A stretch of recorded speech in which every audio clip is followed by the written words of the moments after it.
You didn't stumble into this moment by accident, and you need to hear that before we move another breath forward. What's arriving through these words isn't just another sermon on positivity, not a pep talk dressed in mystical phrases. This is a message about perception itself, about the hidden configuration that determines how the universe bends around your being.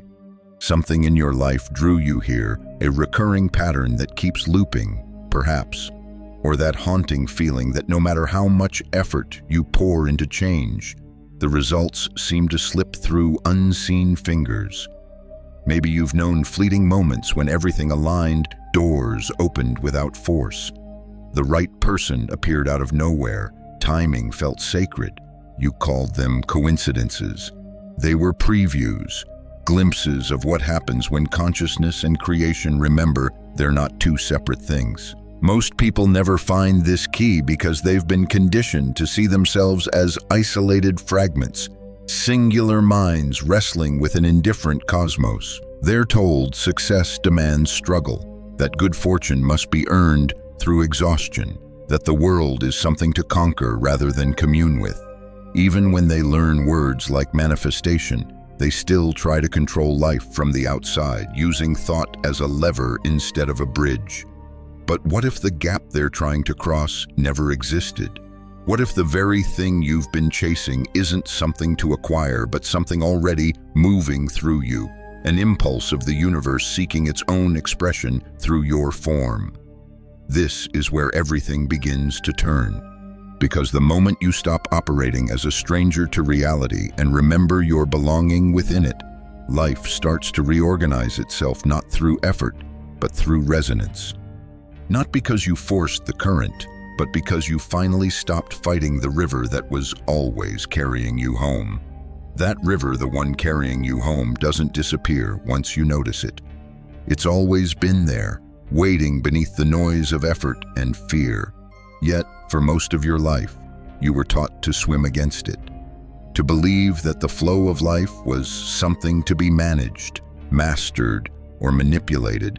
That illusion, the belief that you stand apart from reality, is the very current that drags you under. You see, separation is the root from which struggle grows. The moment you imagine yourself as a fragment rather than a frequency within the whole, you begin to compete with what could have always cooperated with you. The mind, trained in scarcity, whispers that life is a battlefield, limited resources, limited love, limited time.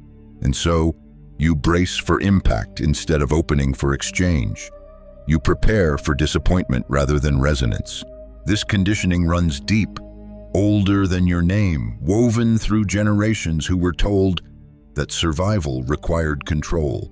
It shows up subtly in the tightening of your jaw before speaking your truth, in the suspicion that good fortune must be paid for, in the quiet guilt that comes with rest. You've learned to call vigilance responsibility and exhaustion dedication. But what if both were symptoms of disconnection? Think of separation as static. When the radio isn't tuned to the right frequency, the music doesn't stop existing, you just can't hear it. The universe never stops broadcasting its coherence, its hidden rhythm of support, but belief acts as a dial. And when your belief is tuned to fear, scarcity, or isolation, all you receive is noise. Static in your finances, static in your relationships, static in your own thoughts. This static becomes identity. You start saying, "That's just how I am," or "That's just how life works." You forget that you are not the noise, you're the one who can tune the dial. And here lies the cosmic irony. The same mind that created the illusion of separation is also the tool that can dissolve it. Once you understand its design, the illusion of separation thrives because it gives you the illusion of control. It makes you feel safer to believe the world is predictable, even if that predictability is painful. "At least I know where I stand," you say, even as your body aches from the tension of standing alone. But that safety is counterfeit. It's like living in a locked room where the key has always been in your own pocket. Every great awakening spiritual, Scientific, personal begins with the same question: what if this boundary isn't real? When the Wright brothers looked at gravity, they didn't see a prison, they saw a partnership. When quantum scientists observed particles responding to observation, they realized that matter and mind were in conversation. You and the universe are not two ends of a wire, you are the current itself, expressing as motion, as thought, as breath. And when you forget this, life mirrors the forgetting. The universe doesn't punish, it reflects. The delays, the closed doors, the endless striving, they aren't signs of rejection. They're reminders of misalignment, echoes guiding you back to coherence. Pause for a moment. Feel the space between your heartbeat and the world around you. That's the bridge, invisible, but alive. In that silence, you can sense the hum of connection, waiting to be remembered. The struggle was never proof that you were doing life wrong. It was evidence that you'd been doing it alone. Because the truth is, you were never meant to wrestle reality into submission. You were meant to dance with it. And every step away from separation is a return to that choreography, effortless, precise, divine. That choreography, the dance between you and existence, becomes visible when you start to see the universe not as a backdrop, but as a mirror. Every pattern, every repeated circumstance, every familiar frustration is a reflection of the signal you've been broadcasting. The field doesn't judge the signal, it simply amplifies it. Imagine reality as an ocean of invisible waves, vibrating with infinite possibility. You are not floating on the surface, you are the ripple maker. Every thought, every emotion, every subtle expectation moves through that ocean, shaping what rises into form. And yet, most people try to change their reflection by splashing at the water, never realizing that the waves begin within. Science hints at what mystics have whispered for centuries: observation changes what is observed. Awareness itself is creative. But here's where the deeper mystery hides. It isn't your fleeting thoughts that shape the field. It's your identity. Your state of being is the true command signal. Think about that for a moment. The universe doesn't respond to what you say you want. It responds to what you are. Your outer world is a holographic projection of your inner coherence. If you move through life carrying the vibration of "I'm alone," "I'm not enough," or "life is hard," the field reflects it perfectly, not to punish you, but to make the invisible visible, to show you where your own signal is out of tune. It's not magic, it's resonance. Just as a tuning fork vibrates only when struck by a matching frequency, the events that appear in your life resonate with the energy you most consistently hold.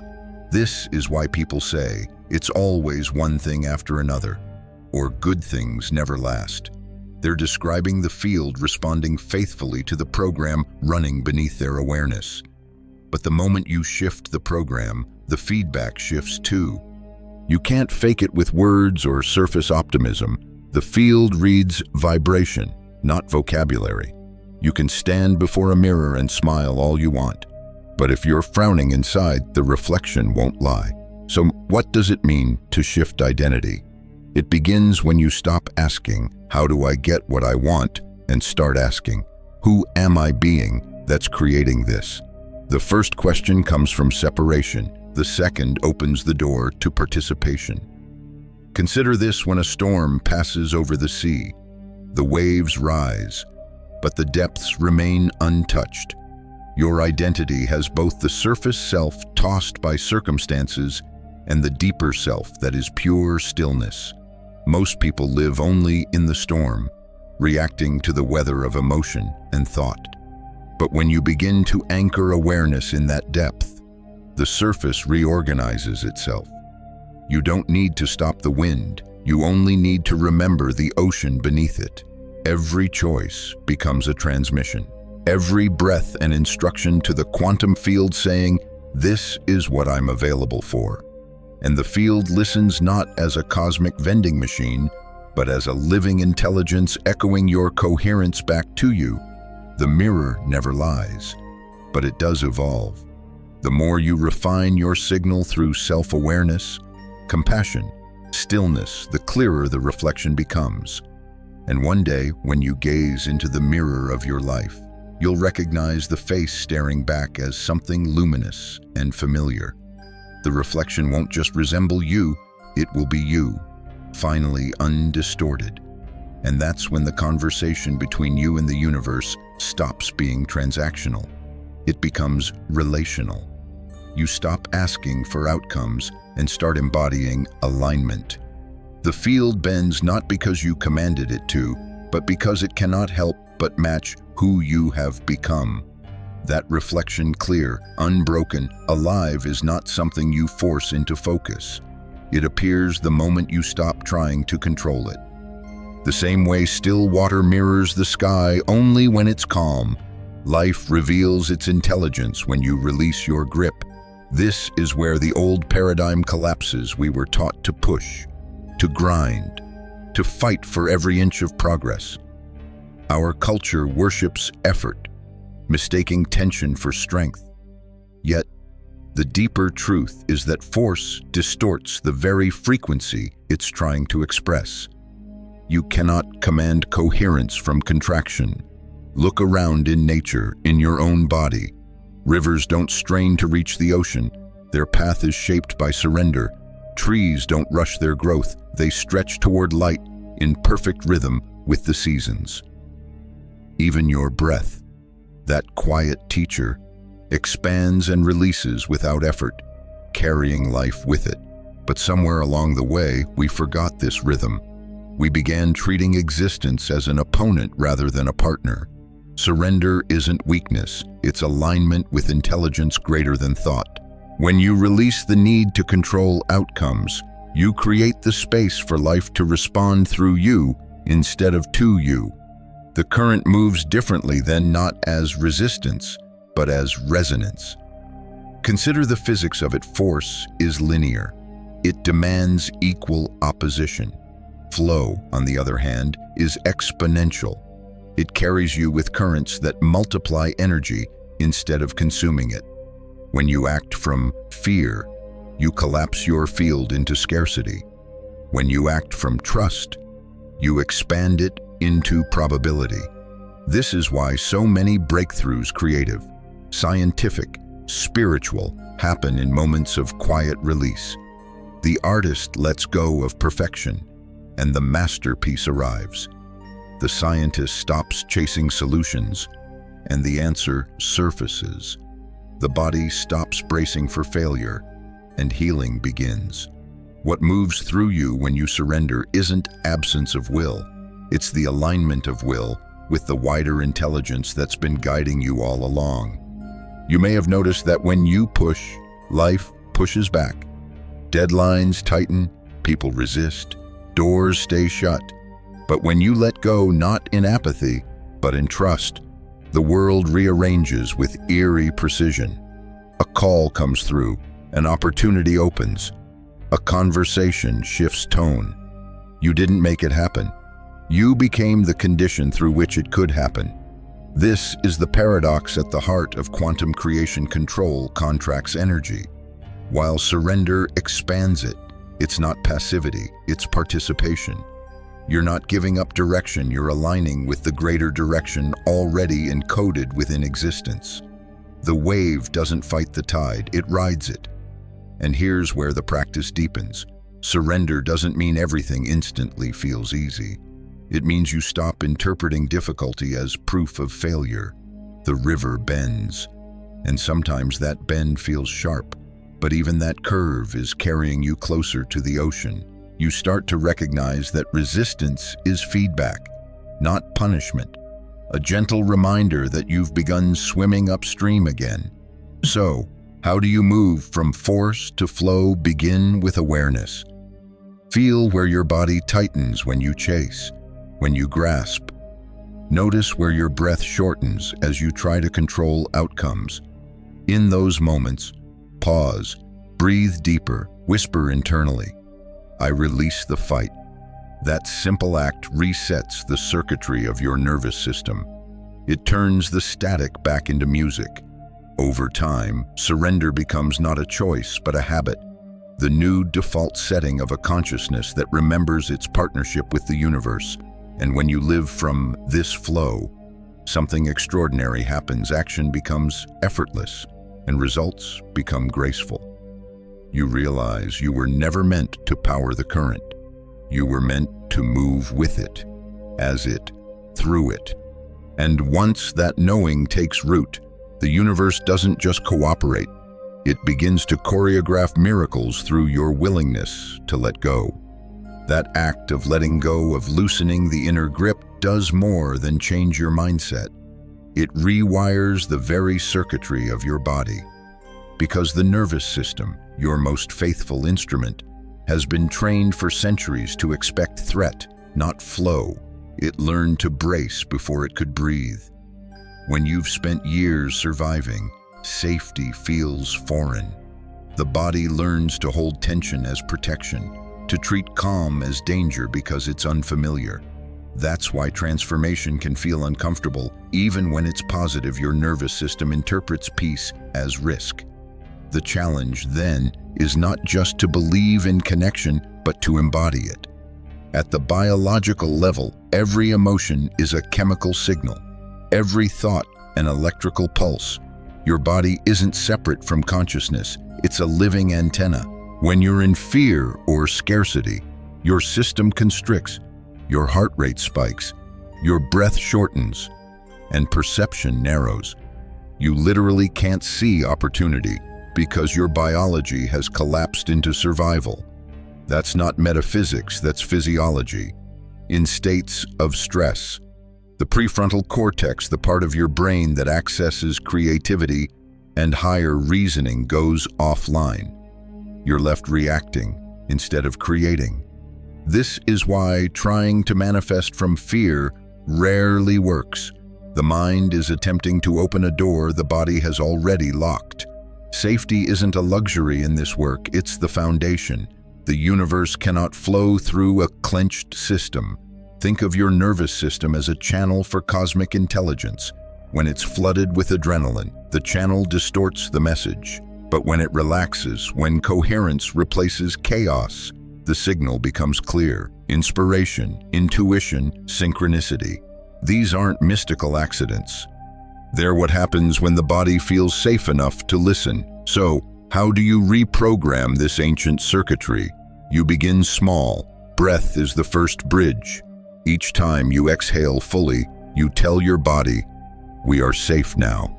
You teach your cells to stop scanning for disaster and start receiving direction. Over time, breath becomes prayer, not spoken, but lived. Then there's awareness. Notice when your body tightens during a conversation, a thought about money, a glance at the unknown future.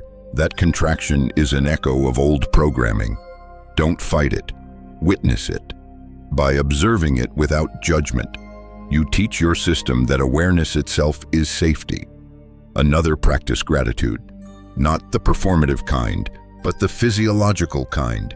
Feel the warmth in your chest when you name something simple: the light, the taste of air, the pulse beneath your skin.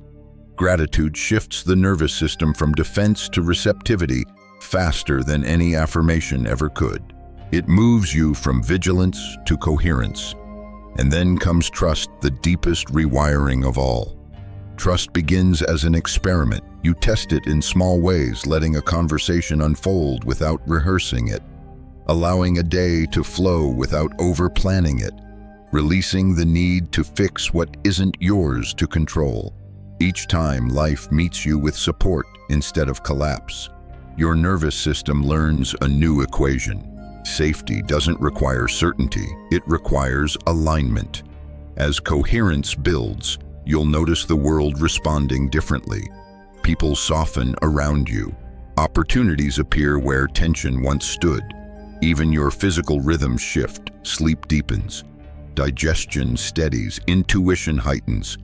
The body begins to remember what the soul never forgot, that safety isn't the absence of challenge, but the presence of connection. This is the architecture of expansion. The nervous system, once wired for survival, becomes a conduit for creation. Your cells, once braced for impact, begin listening for instruction from the field. And life, once filtered through fear, becomes something luminous, a feedback loop of trust returning to itself. Because here's the quiet revelation: your biology isn't holding you back. It's waiting for you to lead. It's waiting for you to breathe in a new signal, one that says, the war is over. You can open now. And when you do, every atom in your body celebrates. That celebration, the body awakening into trust, is not a single event. It's a gentle, continuous tuning, because even as the system relaxes, the old programming will whisper, it's safer to stay small. You can't silence that voice through willpower. You harmonize it through gradual coherence. Transformation must feel safe to the one experiencing it. That's why bridge beliefs exist, stepping stones between the reality you've known and the one you're remembering. Instead of trying to leap from fear to certainty, you create soft transitions your nervous system can follow. Let's say you've been conditioned to believe that good things require struggle. If you try to adopt life is effortless overnight, your body revolts. It knows that's not your lived experience yet, but you can bridge with. I'm learning to notice how life supports me in unexpected ways. This statement feels reachable, believable. It doesn't trigger defense. It invites curiosity. Bridge beliefs act as gentle recalibrations. They're the quantum equivalents of training wheels, guiding you toward a new frequency without overwhelming your system. Because belief isn't mental, it's physiological. Every thought vibrates through tissue and chemistry. The goal isn't to convince the mind, it's to soothe the body into agreement. This is the art of coherence, aligning thought, emotion, and biology into one resonant signal. When all three harmonize, the field listens differently. You move from static to symphony. Practice becomes the path. Each morning, before the world begins demanding your attention, you pause and plant a new instruction in the field. It doesn't have to be grand. Something as simple as, today, I'm open to ease. Then, throughout the day, you look for evidence not to force belief, but to show your system that ease is safe. You notice when traffic flows, when conversations feel lighter, when synchronicity glimmers at the edge of coincidence. Every recognition strengthens the neural network of trust. And when you forget because you will, you begin again. That's the hidden gift of practice. Repetition rewires reality. Each time you redirect your attention from fear to flow, you reinforce the new pathway. What began as effort slowly becomes reflex. What started as faith becomes familiarity. Think of coherence as tuning a string instrument. At first, the sound wavers, too tight, and it snaps, too loose, and it hums off-key. But with patient adjustments, you find the tone that feels like truth, that deep resonance you can feel in your bones. When your system vibrates there, you don't have to believe anything. You become the evidence. There's humility in this process. You're not commanding the universe to obey. You're learning to participate in its rhythm. Every time you choose a bridge belief, something like, I'm becoming more comfortable with the unknown, you teach your body that uncertainty isn't danger, it's potential. And that's when something extraordinary happens. The nervous system, once wired for self-protection, begins scanning not for threats, but for alignment. It starts recognizing coherence as safety. And when safety becomes your baseline, creation becomes spontaneous. This is how transformation sustains itself, not through dramatic leaps, but through subtle daily remembrance. The bridge beliefs eventually dissolve because they've done their job. They've carried you to the other side of your own conditioning. By then, you no longer need to say, I'm learning to trust life. You simply live as someone who does. The words fade because the state has become natural. And it's from this naturalness, this unforced coherence, that reality begins to reorder itself in ways that look miraculous to those still living from separation. But to you, it feels like breathing, because the truth is, the universe was never withholding anything from you. It was waiting for you to become attuned enough to receive it. When you begin to live attuned, perception itself starts to widen. The patterns that once looked like chaos begin to reveal their geometry. What once felt random starts to shimmer with purpose. It's as if someone has dimmed the noise of static, and beneath it, a quiet order emerges. You start noticing how every so-called setback contained guidance disguised as delay, how every closed door redirected your path to a doorway you wouldn't have known to seek. What seemed like coincidence now looks like choreography, an intelligence weaving through every interaction, every silence, every heartbreak. This is what I call dimensional perception, the ability to see beyond surface events into the structure of meaning beneath them. It's not clairvoyance, it's coherence. When your nervous system calms, awareness expands. You stop scanning for danger and begin perceiving design. Life stops being a sequence of isolated events and starts feeling like a living conversation, a language written in timing, emotion, and resonance. The universe speaks through symbols, patterns, and repetition. You notice the same numbers, the same words, the same themes echoing in different contexts. At first, it feels uncanny. Then you realize you're being spoken to. In dimensional perception, even challenge transforms. A painful ending no longer means punishment, it means completion. A financial loss becomes an energetic reset. A disagreement becomes a mirror, showing the parts of you still asking to be integrated. Instead of asking, "Why is this happening to me?" you begin to ask, "What is this trying to show me?" That one question moves you from resistance to revelation. Because the moment you become curious, the pattern softens. Every emotion you meet with curiosity instead of judgment becomes a teacher rather than a tyrant. Fear, grief, frustration, they all begin revealing the coordinates of transformation. You start seeing time differently too. Instead of linear progression, it feels layered moments folding into one another. Guidance arriving ahead of logic. You have déjà vu, not because you've been here before, but because your deeper intelligence recognized the moment before your conscious mind caught up. Past and future blur. What remains is presence, the only dimension where creation truly happens. From here, synchronicity becomes your compass. You might think of someone, and they call. You release a worry, and a solution arrives. The boundaries between inner and outer dissolve, until you realize there was never a boundary at all. You and reality are not in dialogue, you are the dialogue, constantly exchanging energy with itself.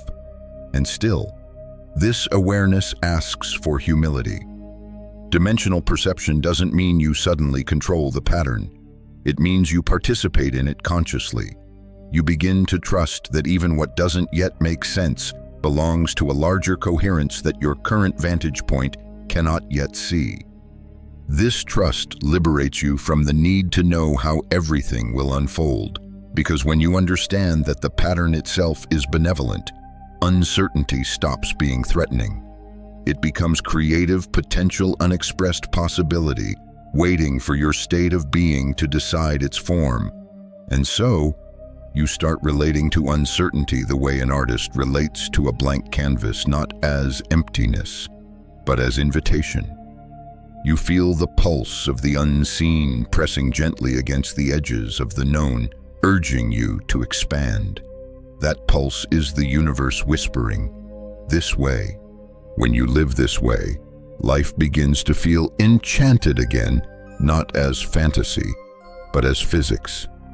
You realize the same force that turns starlight into galaxies is the one turning your thoughts into experience. And the more you trust that symmetry, the more effortlessly you move through its design. You're not escaping the pattern anymore. You're seeing through it, and in seeing through it, you become its artist. Seeing the pattern is powerful, but living from it, embodying it, that's where the real alchemy begins. Because knowing you're connected isn't enough.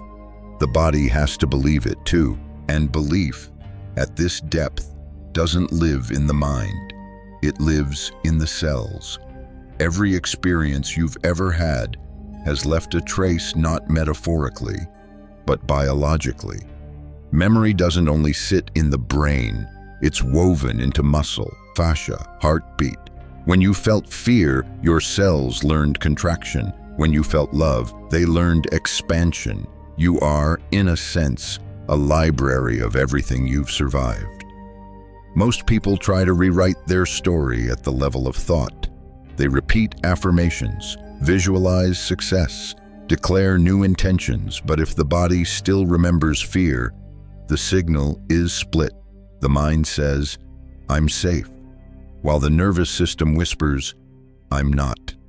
The universe, reading both frequencies, mirrors back confusion to embody unity.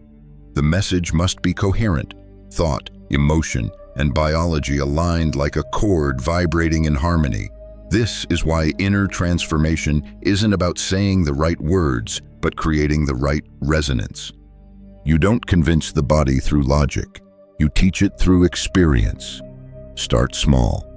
The next time you catch yourself spiraling into old fear, pause and ask your body what safety would feel like right now. Maybe it's a deeper breath, a softer jaw, a loosening of the shoulders. Hold that feeling for 10 seconds, then 20, then longer. With each repetition, you are literally reprogramming your cellular memory. Science has begun to validate what mystics intuited. Emotion changes physiology. Meditation reshapes neural pathways. Gratitude alters gene expression. The field of consciousness doesn't stop at the skull, it infuses the skin, the bloodstream, the electromagnetic field surrounding you. Your inner dialogue becomes biochemical language, and your biology listens. This is where faith meets physics. When you shift emotion, you shift chemistry. When you soften breath, you open circulation. When you embody trust, your body mirrors that trust through balance and regeneration. Healing isn't always miraculous. Sometimes it's simply the natural result of coherence. Think of your body as sacred technology, the interface between infinite intelligence and physical expression. Each time you align it with love, you upgrade the signal it transmits. Over time, your electromagnetic field becomes so coherent that it begins influencing environments around you. People feel calmer in your presence. Opportunities flow toward your frequency.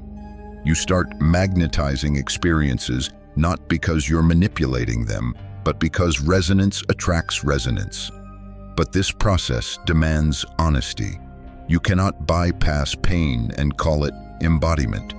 You have to meet what's stored inside you, the grief, the anger, the doubt, not to wallow in it, but to integrate it. Every suppressed emotion is simply energy waiting for permission to move. When you feel it fully, without resistance, it alchemizes into strength. Here's the deeper secret: your wounds aren't obstacles to awakening. They're entry points. The scar tissue of your soul is where the light gets in and then out. Your healing becomes your transmission. As you continue reprogramming at this cellular level, thinking becomes secondary. You stop relying on mental repetition because your whole being becomes the affirmation. You don't have to tell yourself you're connected. You feel it. You don't have to prove you're worthy. You radiate it. And from that embodied coherence, your life begins to hum with quiet precision. Decisions come easier. Relationships deepen. Creativity flows. It's not that the world has suddenly improved. It's that your receiver has finally tuned to the truth that was always here. You've stopped trying to think your way to alignment. You've become alignment itself. When the body remembers its unity with life, a new rhythm takes hold, subtle at first. then unmistakable. It's as though reality begins leaning toward you, rearranging itself in response to your coherence. What once took effort now unfolds, with timing too precise to call coincidence. But beneath these shifts lies a deeper principle, the physics of consciousness itself. Transformation rarely moves in straight lines.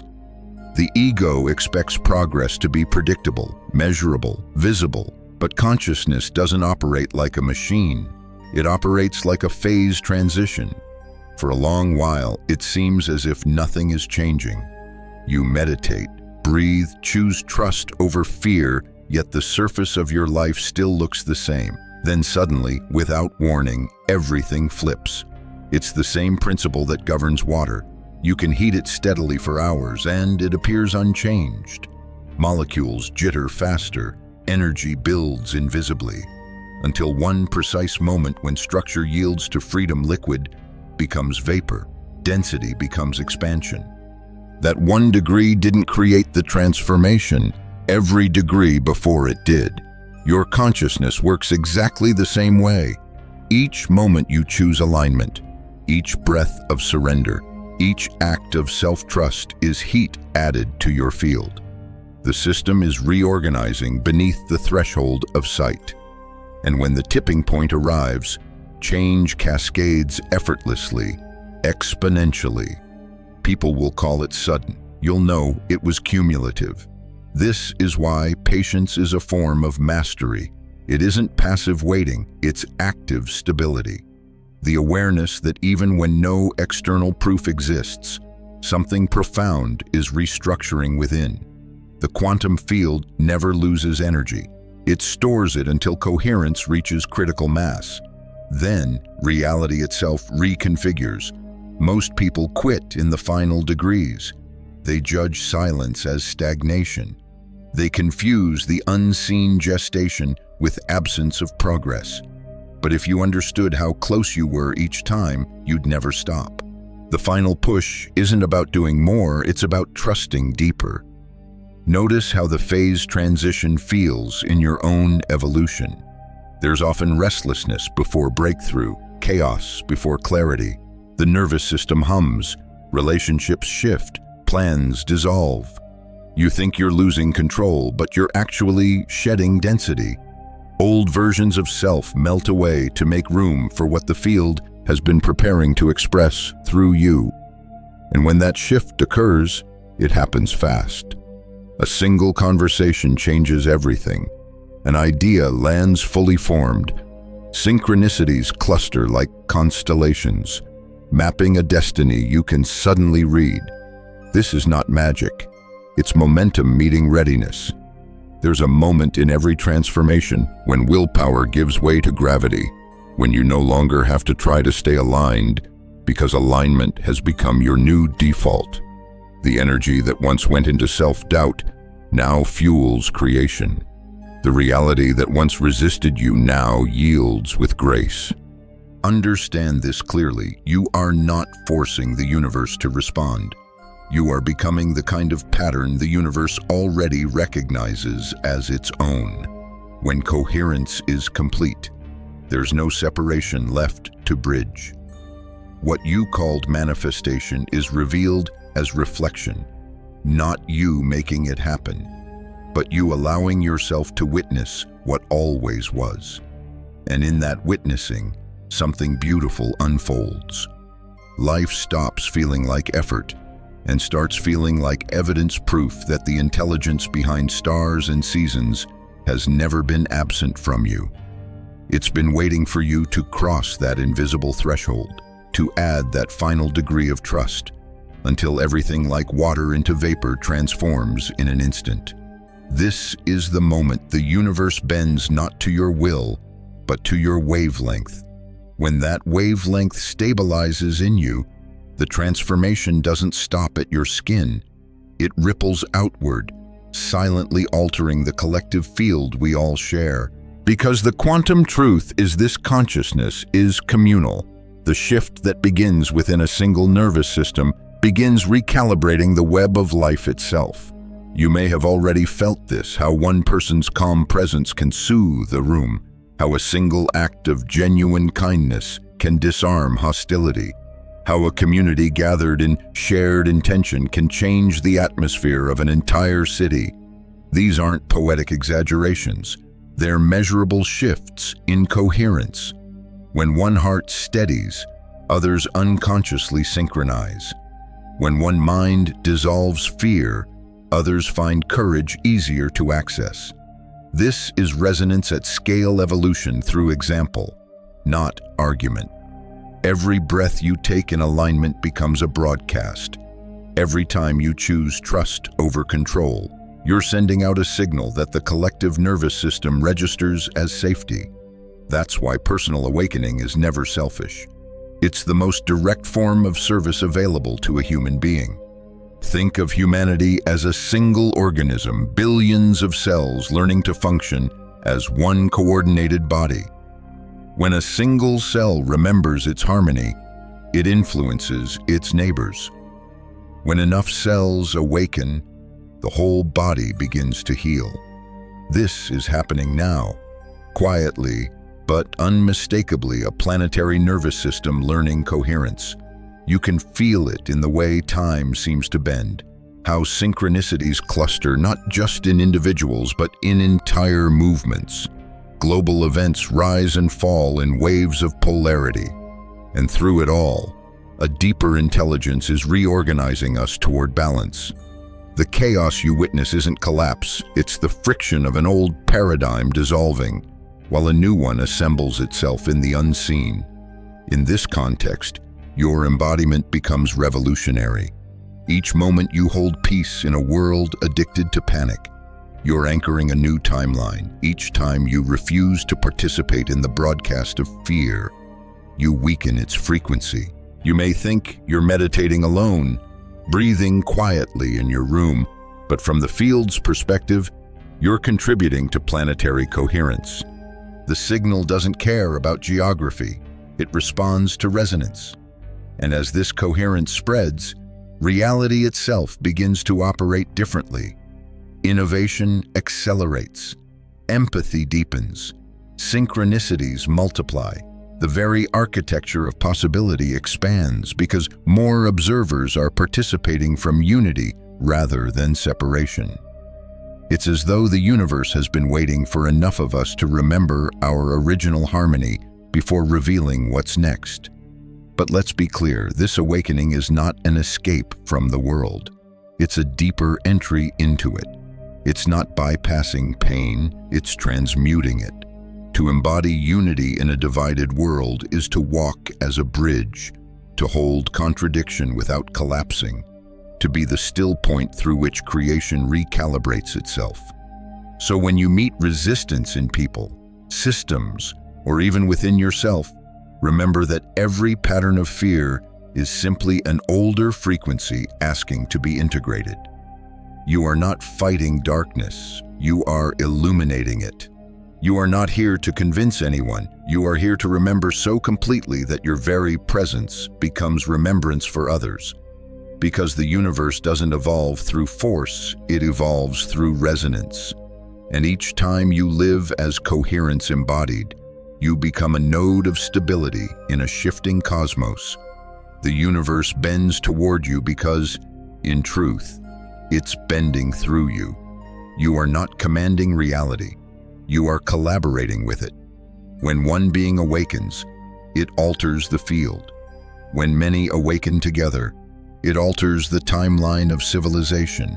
That's the quiet revolution hidden inside every act of awareness, the ripple that began with your breath and will continue, unseen but unstoppable, through every life it touches. This is how the universe learns to see itself through you. What began as a whisper has become a resonance, a frequency that now lives in your bones. You've walked through illusion, through static, through the long corridors of separation, and discovered that the door was never locked. It was only waiting for you to remember you were the key. The journey you've taken isn't about escaping the world. but learning to meet it as what you truly are, a living pulse of consciousness in motion. The universe doesn't bend because you demand it. It bends because you've remembered your belonging to it. You are no longer pushing against the current. You are the current, moving with precision, grace, and quiet inevitability. You may notice life responding differently now, not because the laws have changed, but because you have. The same events arise, yet you meet them with softer eyes. Fear still visits, but it no longer anchors. The unknown feels less like a threat and more like an invitation. This is integration, the moment knowledge becomes knowing, and understanding becomes embodiment. Nothing external needs to prove your transformation. It's already unfolding in the invisible geometry of your choices, your breath, your trust. So as you move forward, carry this awareness lightly. Let it hum beneath the noise of everyday life. Speak gently to the part of you that still doubts. Remind it that remembering takes time, and that time, too, is part of the field learning to love itself. And when the old world pulls at you, tempting you back into effort, pause. Feel the coherence beneath your skin. Let the breath anchor you in the truth that's never left you, and the universe are not two. You are one continuous awareness expressing itself as rhythm, as body, as being. The shift isn't coming someday. It's happening now, in this breath. You've already begun living the belief that makes the universe bend not through will, but through wonder.